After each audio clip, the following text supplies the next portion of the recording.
Hare Krishna. Welcome to Gita 365, the complete Bhagavad Gita study course. पिछले session में हम लोग भगवद गीता की 9th चैप्टर के श्लोक संख्या 4 तक पढ़े थे। आज पढ़ेंगे श्लोक संख्या 5 और 6। क्या कभी आपको भगवद गीता में कोई विरोधाभासी बयान मिलता है, यानी कंट्रोवर्शियल स्टेटमेंट, कि कभी लगता है एक चीज़ बताया गया है और दूसरा कभी लगता है कि उसी का जस्ट उल्टा चीज़ें बता दिया गया है, तो ऐसा आपको मिलता है? तो ये जो 2 श्लोक है इसमें हमें ऐसे विरोधाभासी स्टेटमेंट या बयान मिलेगा। तो वो क्यों ऐसा भगवान कृष्ण ऐसे स्वयं विरोधाभासी बयान बोल रहे हैं, उसके बारे में आज के सेशन में हमें प्राप्त होगा। और आपको क्या लगता है कि भगवान हमारा कितना नज़दीक है या हमसे कितना दूर है? तो ये कई लोग सोचते भगवान बहुत ही करीब है, कहीं सोचते बहुत दूर है। और क्या लगता है आपको, भगवान हमसे नफरत करते हैं या भगवान प्रेम करते हैं? कैसे हमें पता चलेगा कि भगवान प्रेम करते हैं या नफरत करते हैं? क्या चीज़ देखने से, क्या सबूत है या प्रमाण हमें मिल सकता है जिससे हमें पता लगेगा भगवान हमारे बारे में क्या सोचते हैं और हमारा भगवान के साथ क्या संबंध है? इन सब प्रश्न का उत्तर आज की सेशन में हमें प्राप्त होगा। तो चलिए पढ़ते हैं आज का पहला श्लोक, श्लोक संख्या 5। नाच मत्स्थानि भूतानि पश्य मे युगमैश्वरम् भूतभिन्न च भूतस्थो ममात्मा भूतभावत। अनुवाद: तथापि मेरे द्वारा उत्पन्न सारे वस्तुएं मुझ में स्थित नहीं रहती। जरा मेरे योग ऐश्वर्य को देखो। यद्यपि मैं समस्त जीवों का पालक भरता हूँ और सर्वत्र व्याप्त हूँ, लेकिन मैं इस विराट अभिव्यक्ति का अंश नहीं हूँ, क्योंकि मैं सृष्टि का कारण स्वरूप हूँ। तो इस श्लोक में भगवान वर्णन कर रहे हैं कि तथापि मेरे द्वारा उत्पन्न सारे वस्तुएं मुझ में स्थित नहीं रहती। नाच मत्स्थानि भूतानि, कि सारे जीव और सारे जो सृष्टि है मेरे ऊपर स्थित नहीं है, नहीं रहती। और पिछले श्लोक में भगवान ने क्या कहा? मत्स्थानि सर्वभूतानि, कि समस्त जीव मुझ में रहते हैं। तो ये पिछले श्लोक में ही बताया, सारे चीज क्या है? मत्स्थानि सर्वभूतानि, मेरे में आश्रित रहते हैं, मेरे ऊपर स्थित रहते हैं। और इस श्लोक में कह रहे हैं लेकिन फिर भी वो सब मेरे में स्थित नहीं रहते हैं। तो इसको हम कैसे समझे? ये कंट्राडिक्शन है, क्लियर कंट्राडिक्शन, विरोधाभासी स्टेटमेंट है कि नहीं? तो इसको कैसे समझे? कौन सा सत्य है कि सब भगवान में स्थित रहते हैं, भगवान के ऊपर आश्रित रहते हैं, या भगवान के ऊपर आश्रित नहीं रहते हैं? कौन सा सत्य है? तो सत्य तो यह है कि दोनों ही सत्य है। यही जो है ये भगवान का विशेष पोजीशन है। ये केवल भगवान में ही ये हो सकता है, भगवान में ही पाया जा सकता है कि इस प्रकार के कंट्राडिक्शन, और कंट्राडिक्शन सत्य है।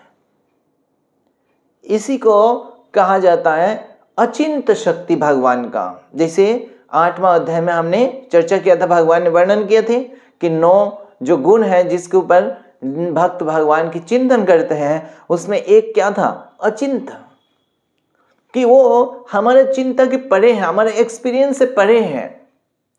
तो वह अचिंत्य शक्ति है भगवान का। और ये भगवान का जो नेचर है उसको समझना जो है वो केवल भक्त समझ सकते हैं।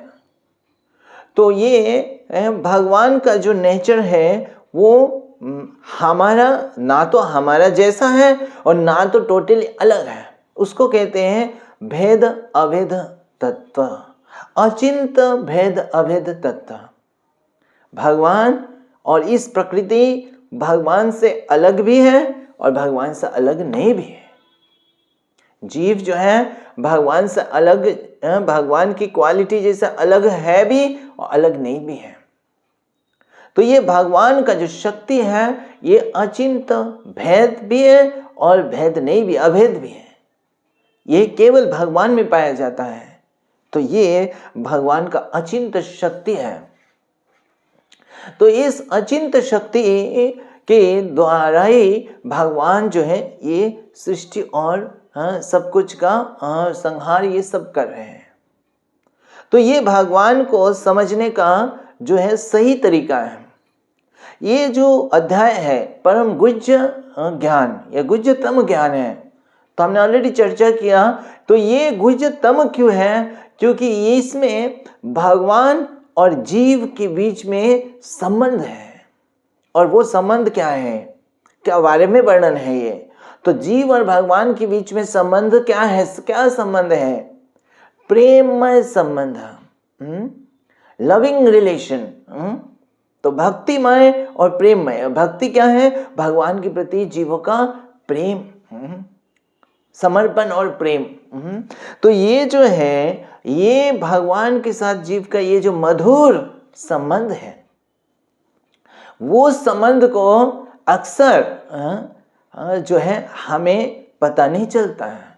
कई सारे आध्यात्मिक जो सभा होती है या कक्षा होती है, उसमें हम सुनते हैं, श्रवण करते हैं आत्मा के बारे में या भगवान के बारे में भी, लेकिन कि भगवान के साथ हमारा कितना संबंध कैसा है उसके बारे में बहुत कम सुनने को मिलता है।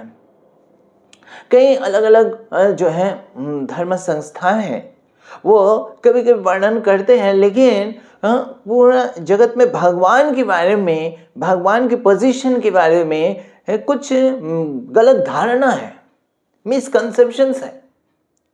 तो जनरली ये दो धारणा, दो मिसकंसेप्शन पाया जाता है भगवान के विषय में। तो एक धारणा, गलत धारणा ये है, जहाँ पे खास करके पाश्चात्य देशों में उस धारणा को पाया जाता है, जिसमें बताया जाता है कि भगवान जो है वो ये सृष्टि से बिल्कुल अलग है और इस सृष्टि से भगवान को कोई लेना देना नहीं है। ये भौतिक जगत बिल्कुल बेकार है, यहाँ के जीव बहुत बेकार है और इसके साथ भगवान का कोई संबंध नहीं है। भगवान बिल्कुल अपनी जो है हेवन में और अपनी जो धाम में भगवान बिल्कुल अलग है और इस संसार के साथ भगवान का कोई संबंध नहीं है। तो ऐसे स्थिति में जीव को भगवान के प्रति कैसे भावना आएगा? ये आएगा कि भगवान ने तो हमको एक तरह से रिजेक्ट कर दिया है और भगवान को तो हमसे नफरत है और हम भी क्या है, बिल्कुल खराब बेकार है। तो भगवान को हमसे कोई लेना देना नहीं है, भगवान को कोई हमसे कंसर्न नहीं है। तो हमारे भगवान के प्रति प्रेम कैसे आएगा? रेस्पेक्ट आ सकता है लेकिन प्रेम नहीं आएगा। दूसरा जो मिसकॉन्सेप्शन है वो क्या है कि इस संसार में क्या है, भगवान जब इस संसार में आते, भगवान हमारा जैसे ही एक जीव है, भगवान भी माया के अधीन में हो जाते हैं। तो हम सब भी भगवान बन सकते हैं, मैं भी भगवान, तुम भी भगवान और सब भगवान। तो ऐसे ज्ञान में हमें भगवान के साथ हमारा मधुर रिश्ता, रिलेशन कैसे बनेगा? तो उसमें हमारा भगवान के प्रति हमारा जो एक्चुअल संबंध है वो हम नहीं जान पाते और भगवान को एक हमारा जैसे ही एक साधारण व्यक्ति की तरह समझ लेते हैं या अपने आप को ही हम भगवान की तरह समझ लेते हैं। और ये दोनों ही क्या है, गलत सिद्धांत हैं। लेकिन जो सही सिद्धांत है वो इस श्लोक में भगवान बता रहे हैं क्या, कि भगवान इस जगत को सृष्टि करते हैं और इस जगत में भगवान उतना ही इन्वॉल्व होते हैं जितना भगवान इन्वॉल्व होते भी हैं और नहीं भी होते हैं। भगवान हमारे साथ इतना क्लोज भी है। भगवान जैसे पिछले श्लोकों में बताया, भगवान अपनी शक्ति के माध्यम से हैं जो है इस संसार में प्रवेश करते हैं। भगवान अपनी जो है क्या है, परमात्मा रूप में हम सब जीवों के साथ है कि नहीं, ताकि सबके क्लोज भी है। किस लिए? क्योंकि भगवान केयर्स, भगवान केयर करते हैं हमारे लिए कि कभी हमें कुछ आवश्यकता हो, भगवान की सहायता की आवश्यकता हो तो भगवान सहायता कर सके। तो भगवान जो है हमारे नजदीक में ही भगवान अपने आप को अवेलेबल करते हैं। पर एट द सेम टाइम भगवान क्या है, उतना ज्यादा इंटरवेंशन नहीं करते भगवान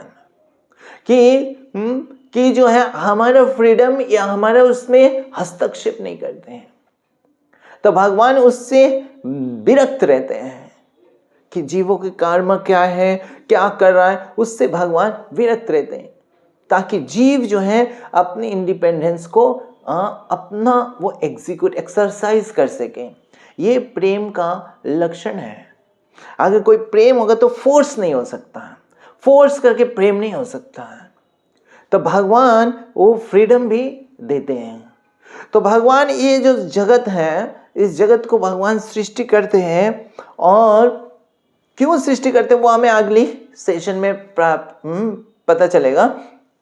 तो लेकिन जब आप भगवान सृष्टि करते हैं तो उस सृष्टि में भगवान जानते ये सृष्टि अपने आप चल नहीं सकता है। तो ये सारे सृष्टि जो है वो भगवान के अधीन में ही चलना पड़ेगा।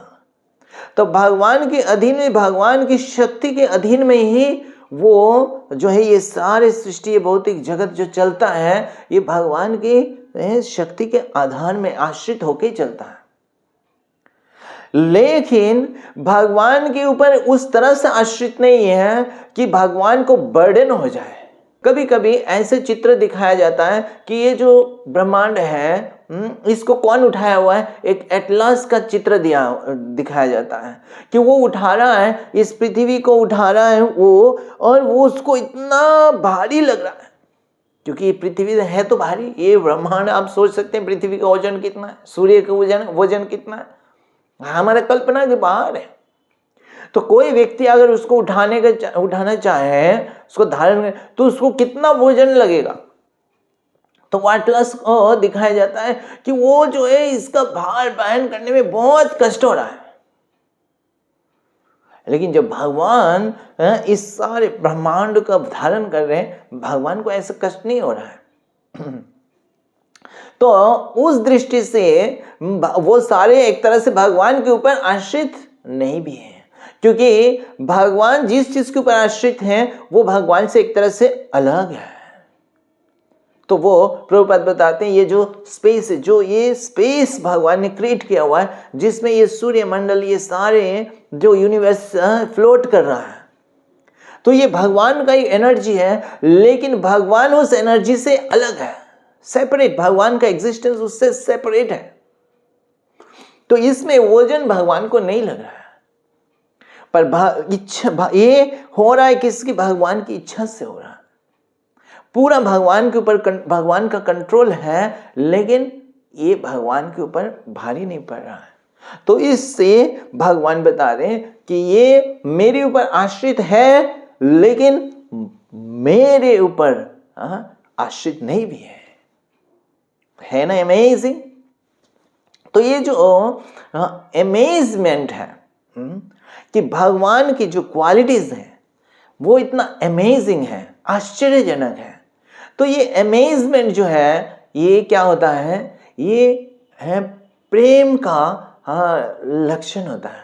ये अमेजमेंट हमारे हृदय में क्या है, एक आकर्षण क्रिएट करता है, ये प्रेम क्रिएट करता है, लव जनरेट करता है। तो कोई भी लविंग रिलेशन जो होता है वो उसमें एक ये अमेजमेंट का जो फैक्टर है वो रहता है। विदाउट बीइंग अमेज्ड, है ना, ये आश्चर्य को हमारे हृदय में वो प्रेम या जो है वो आएगा नहीं। तभी आता है जब हम अप्रिशिएट करते हैं, है ना। हाँ, और हमें आश्चर्यजनक लगता है कि कितना अच्छा है, कितना सुंदर है। तो उसके प्रति फिर हमारा जो है साधारण जीवों के प्रति भी अगर जो होता है, तो हम जब देखते हैं या कुछ सुनते हैं किसी के बारे में, तो हमें जब उनको बारे में अमेजिंग लगता है, तो वो हमें आकर्षण करता है, तो उससे प्रेम उत्पन्न होता है। तो भगवान यहाँ पे अर्जुन को बोल रहे हैं कि देखो ये मेरा ये अमेजिंग जो है शक्ति देखो। और ये अमेजिंग शक्ति भगवान का क्या है, जीवों के प्रति भगवान का प्रेम के कारण है कि भगवान जीव को ऐसे प्यार कर रहे हैं। ये जो यूनिवर्स क्रिएट कर रहे भगवान उसमें कंट्रोल कर भी रहे हैं और वो भगवान के ऊपर कंट्रोल नहीं भी कर रहे हैं इस प्रकार से। तो ये भगवान कह रहे हैं कि ये जो यूनिवर्स है ये है ऑलरेडी अमेजिंग यूनिवर्स है कि नहीं, कि ऐसा सृष्टि है, एक एक जगह पे हमें दिखाई देता है, एक एक लॉ जो फिजिक्स में हम लॉ पढ़ते हैं, ग्रेविटेशन लॉ, ये लॉ, ये सारे के ऐसे कॉम्प्लेक्स लॉ बना हुआ है। ये पृथ्वी कैसे सीजन चेंज होता है, किस प्रकार से जो है ये जो है सूर्य उदय होता है, अस्त जाता है, ये इतना सुंदर ढंग से सारे बना हुआ है इतना अमेजिंग कैसे क्रिएशन होता है, ये विशाल ब्रह्मांड कैसे क्रिएट होता है और कैसे भगवान पालन करते हैं और किस प्रकार से उसको नष्ट हो जाता है, प्रलय हो जाता है। ये अपने आप में क्या है, अमेजिंग है। पर उससे भी ज्यादा अमेजिंग, उससे भी ज्यादा आश्चर्य किस चीज का है कि जिस तरह से भगवान क्रिएट करते हैं, जिस तरह से भगवान इसको मेंटेन करते हैं, है ना, और भगवान इसको नष्ट करते हैं, है ना, वो भगवान का करने का जो तरीका है वो अमेजिंग है। क्योंकि हम कोई चीज क्रिएट करेंगे तो हम उसमें पूरा इन्वॉल्व होना पड़ता है और पूरा तरह से लग के हमारा माइंड पूरा उसी में लगा रहता है और फिर हम पूरा इन्वॉल्व होके फिर उसमें क्रिएट होता है। लेकिन भगवान का ऐसा नहीं है। भगवान का इच्छा शक्ति से ये क्रिएट हो जाता है। प्रभुपाद तात्पर्य में लिखते हैं कि कभी हम चाहते भी कुछ क्रिएट करना, हम प्रयास भी करते हैं, कभी वो सफल होता है, कभी सफल नहीं भी होता है ना, कभी बाधाएं आती है। लेकिन भगवान की जो क्रिएशन है वो इस प्रकार नहीं है। और जब हम क्रिएट करते तो हम जो है पूरा उसी में अटैच रहते हैं। लेकिन भगवान जो ये यूनिवर्स क्रिएट करते हैं, भगवान बिल्कुल डिटैच रहते हैं। और वो क्रिएशन कैसे हो जाता है, भगवान इच्छा करने से भगवान का इच्छा शक्ति क्या हो जाता है, इग्नाइट हो जाता है, एक्शन में आ जाता है। और भगवान की इच्छा शक्ति जो है वो भगवान जो इच्छा कर रहे हैं वो मैनिफेस्ट कर देता है, करा देता है, वो क्रिएशन हो जाता है। तो ये भगवान की अमेजिंग क्वालिटी एंड पावर है जिसमें भगवान को बिना देखे, बिना उसको स्पर्श करे, वो एग्जैक्टली वैसे क्रिएट हो जाता है जैसे भगवान चाहते हैं। और क्रिएट होने के बाद उसको मेंटेन भगवान जानते, भगवान की शक्ति के बिना वो मेंटेन हो नहीं सकता। तो भगवान की अपनी शक्ति के रूप में भगवान वो शक्ति उसमें प्रवेश कराते हैं भगवान। लेकिन वो प्रवेश करते हुए भी भगवान क्या है, उससे टोटली डिटैच रहते हैं। उसमें जब सारी चीज गवर्न भगवान की शक्ति से ही हो रहा है, लेकिन भगवान की जो लीलाएं हैं भगवान अपनी शुद्ध भक्तों के साथ कर रहे हैं, उसमें उसकी कोई प्रभाव नहीं पड़ रहा है। अगर ये सृष्टि की ये सारी चीजें भगवान को प्रभाव पड़ेगी तो भगवान लीला कैसे कर पाएंगे? तो उससे कोई प्रभाव नहीं पड़ रहा है। दैट इज भगवान की आश्चर्य जो है मिस्टिक पावर है, ऐश्वर्य है। और वही भगवान कह रहे हैं यहाँ पे कि अर्जुन को देखो, अर्जुन देखो, पश्य में योगेश्वरम, कि इसको देखो, ये सृष्टि को देखो। अगर हम इस सृष्टि को, भगवान ने जो ये सृष्टि जो किया है, हम सबको जो दिया है, ये जगत जहां पे हम रह रहे हैं, अगर हम उसको अच्छे से देखें, सिर्फ अच्छे से देखें ही हम, तो हमें दिखाई देगा कि भगवान हमसे कितना प्रेम करते हैं, कितना प्यार करते हैं। ये जगत किस तरह से भगवान ने बनाया, एक एक चीज हमारे बारे में सोच के बनाया कि हमें जो है प्यास लगेगा, हमारे लिए जल होना चाहिए, तो भगवान ने जल का व्यवस्था किया। कैसे जल होना चाहिए, किस प्रकार से बरसात होनी चाहिए, कहां से जाएगा, समुद्र से जल जाएगा और सब जगह पे जल पड़ेगा। किस तरह से भगवान ने ये एक एक चीज सोच के भगवान ने ये सृष्टि की। हमें भूख लगेगा तो कहां से, इस पृथ्वी से कैसे अन्न उत्पन्न होएगा। हमें जो है क्या चाहिए, रोशनी चाहिए, सूर्य की व्यवस्था की। तो ये जो सूर्य, चंद्रमा, ये एक एक चीज जो है वो क्या है, भगवान ने हम सबके लिए दिया हुआ है। किस लिए? ये अभी भगवान के लिए नहीं है, भगवान हम सबके नीड को सोचते हुए भगवान ने दिया है। तो अगर हम इस सृष्टि को सही से देखेंगे, सही दृष्टि से देखेंगे, तो हमें भगवान के प्रति प्रेम जगेगा। हम महसूस कर पाएंगे कि भगवान हमसे कितना प्रेम करते हैं, कितना प्यार करते हैं हमारे लिए। लेकिन अफसोस ये है कि हम लोगों को कभी कभी देखने के समय नहीं होता है, या देखते भी है तो हम ग्रांटेड ले लेते हैं कि हाँ ये तो ऐसे ही है बस। तो इसलिए भगवान अर्जुन को कह रहे हैं कि तुम देखो अर्जुन, किस प्रकार से ये सृष्टि जो है हम मेरे शक्ति ऐश्वर्य को देखो इस सृष्टि के माध्यम से। ठीक है, तो चलिए पढ़ते हैं अगली श्लोक, श्लोक संख्या 6। यथाकाश स्थित नित्यं वायु सर्वत्र गो महान तथा सर्वाणि भूतानि मत्स्थानीति उपधारय। अनुवाद: जिस प्रकार सर्वत्र प्रवहमान प्रबल वायु सदैव आकाश में स्थित रहती है, उसी प्रकार समस्त उत्पन्न प्राणियों को मुझ में स्थित जानो। अब इस श्लोक में भगवान उसको एक्सप्लेन कर रहे हैं। वो जो एपरेंट कंट्राडिक्शन जो दिखाई दे रहा था कि भगवान में स्थित है भी और भगवान में स्थित नहीं भी है ये सृष्टि और जीव, तो उसका उदाहरण भगवान इसमें क्या दे रहे हैं। तो देखिए, भगवान इज सो केयरिंग, अर्जुन को चीज को समझ में आ रहा है कि नहीं, हम सबको समझ में आ रहा है कि नहीं, उसके लिए भगवान उदाहरण दे दे के समझा रहे। सो केयरिंग है कि नहीं।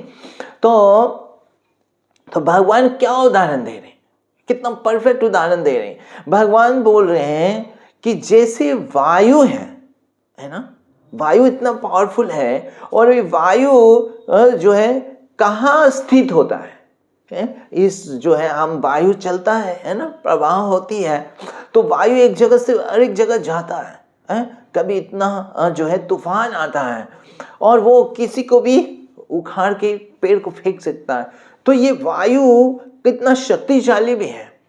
तो ये वायु जो है प्रवाह होता है, लेकिन कहाँ रहता है वो वायु, कहाँ रहने का स्थान क्या है? आकाश।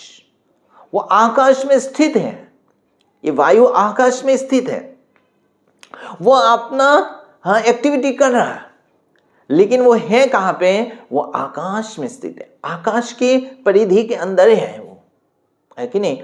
तो उसी आकाश का जो स्पेस है उसी में वायु रहता है।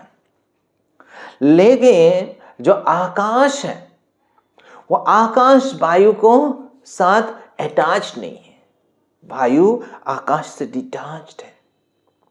तो यद्यपि वो आकाश में स्थित है, लेकिन एक तरह से आकाश को स्पर्श नहीं कर रहा हूं, उससे अलग है।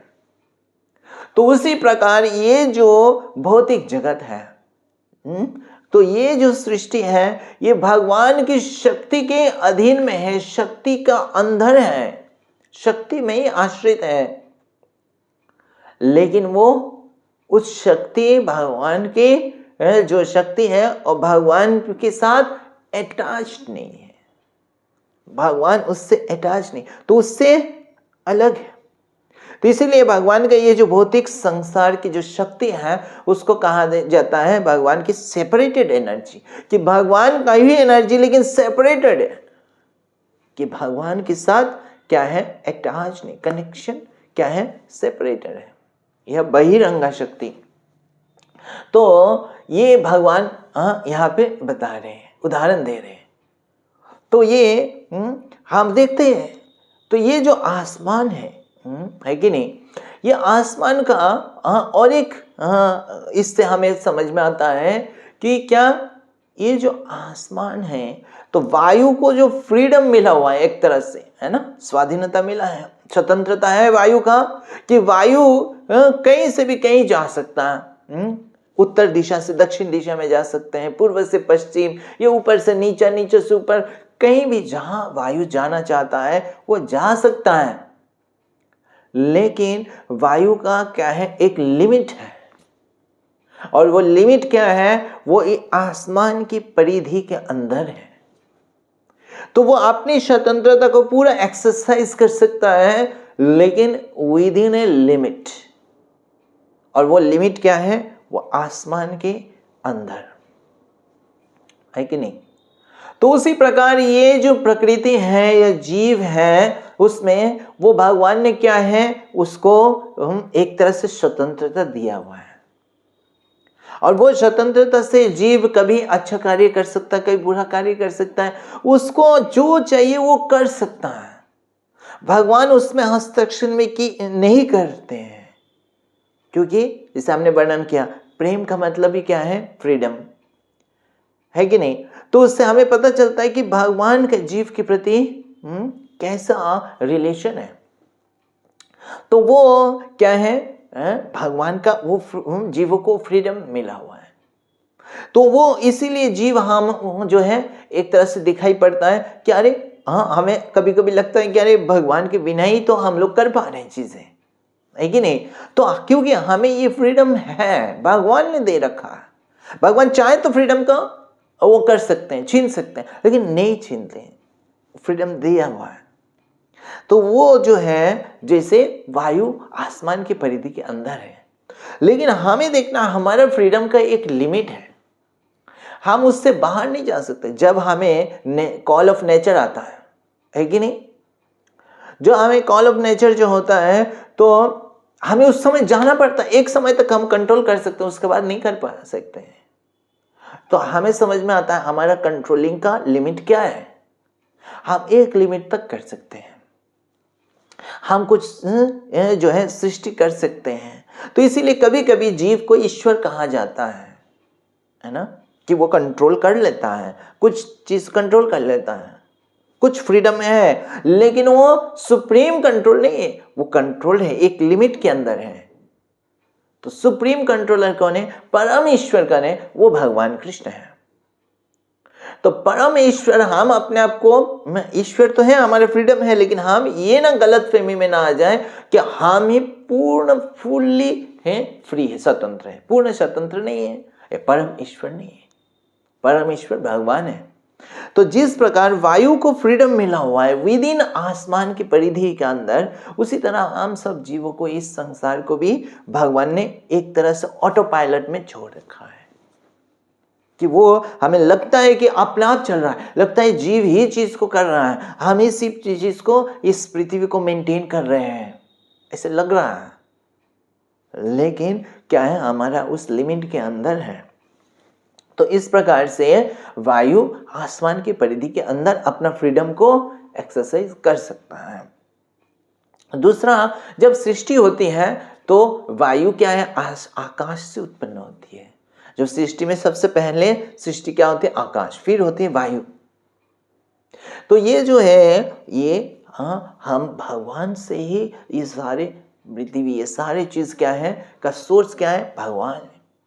ये जो भी हमें दिखाई देता है ये भगवान से आता है।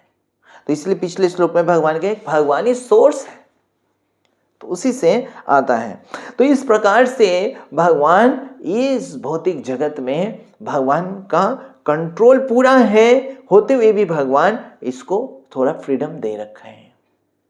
तो ये जो प्रभुपाद लिखते हैं कि हमें दिखाई देता है कि ये सृष्टि क्या है, अपने आप चल रहा है, तो उससे भ्रमित हो जाते हैं। कभी कभी वैज्ञानिक लोग वो सोचते हैं ये तो अपने आप चल रहा है, तो इसके पीछे कोई नहीं है लगता है, तो ऐसे भ्रमित हो जाते हैं। तो ये जो सूर्य है, नक्षत्र हैं, ये सब तो शास्त्र में ये प्रभुपाद कोट करते हैं। ये वरना क्यों सूर्य उदय हो रहा है, वो जो छोटा बच्चा पूछ रहे थे क्यों उदय होता है, सूर्य को हमसे कोई लेना देना नहीं है ना। हम जीवों से क्या लेना देना, सूर्यदेव इतना पावरफुल है, इतना शक्तिशाली है, एक सूर्यदेव की शक्ति से सब चल रहा है, और हम सूर्यदेव को दे क्या सकते हैं, है कि नहीं। तो सूर्यदेव जो है वो कैसे क्यों उदय होता है, क्योंकि वो भगवान के आदेश है। भगवान के आदेश के अनुसार ये सूर्य चंद्रमा ये सब अपना कार्य कर रहे हैं, और वो हमें फैसिलिटीज प्रोवाइड कर रहे हैं जो हमें चाहिए। अब भगवान के कहने पे सूर्यदेव कर रहे हैं, तो भगवान सूर्यदेव को क्यों कहा है, क्योंकि भगवान हमारे लिए केयर करते हैं, भगवान हमसे प्रेम करते हैं, भगवान हमारे आवश्यकता को कैसे पूरा हो उसके लिए भगवान क्या कर रहे हैं, ये व्यवस्था कर रहे हैं। तो ये भगवान का हमारे प्रति प्रेम है। जो भी हमारा फ्रीडम है वो भी भगवान के हमारे प्रति प्रेम के कारण है। तो ये जो भक्त लोग उसको अच्छे से समझते हैं, और भक्त जो है इसको देख के अमेज होते हैं कि भगवान हमसे कितना प्रेम करते हैं। भगवान ने हमको फ्रीडम दिया है, लेकिन हमारे इस फ्रीडम का असली यूज क्या है, असली सबसे अच्छे से हम फ्रीडम को कैसे एक्सरसाइज कर सकते हैं, कि हम भगवान का शरण ग्रहण करके, ऐसे भगवान का जो हमसे इतना प्रेम करते हैं, इतना केयर करते हैं। तो हमें स्वयं क्या है, भगवान की शरण में आना चाहिए। तो वो फिर फ्रीडम जो है वो भगवान के हाथ में दे देते हैं भक्त, कि भगवान मेरा फ्रीडम आपके हाथ में है। तो भगवान का शरण ले लेते हैं, भगवान से अलग होके अलग तरह से फ्रीडम नहीं चाहते हैं भक्त लोग। वो भगवान का से प्रेम करना शुरू करते हैं, भगवान का भक्ति शुरू कर देते हैं। ये अमेजिंग जो है रिलेशन है भक्तों का और भगवान का, प्रेममय भक्ति का संबंध है। तो इस तरह से भगवान उदाहरण देकर अर्जुन को बता रहे हैं। तो आज हम यहाँ पे विराम देते हैं। अगली सेशन में हम पढ़ेंगे श्लोक संख्या 7 और 8। हरे कृष्णा। ग्रंथराज श्रीमद् भगवद गीता की जय। जगत गुरु श्रील प्रभुपाद की जय।